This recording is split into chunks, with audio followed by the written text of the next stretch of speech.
1969, Abbey Road by the Beatles was released. The first human walked on the moon, and on October 29th at 10:30 p.m, the first ever computer-to-computer message was sent. It was supposed to be a login command, but the system crashed halfway through, and lo and behold, the internet was born.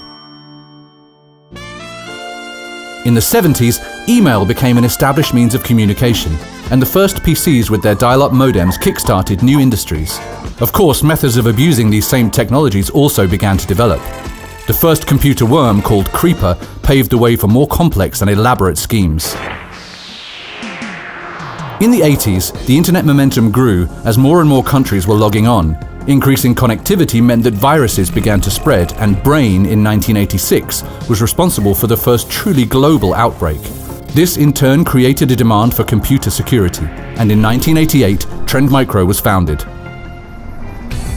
Through the 90s, Tim Berners-Lee created standards for the web we know today, the first web server and the first web browser called World Wide Web. New technologies emerged and drastically changed the way we consume information and do business, an impact we feel to this day. In the 21st century, we were introduced to social media, saw the rapid development of mobile devices, greater storage, and eventually the cloud. And while hacking already had a history, cybercrime rapidly became big business itself. By 2006, the Russian business network had established its own domain, providing services to other criminals and enabling them to target victims internationally. Information became a valuable resource, and protecting it has become the responsibility of every business.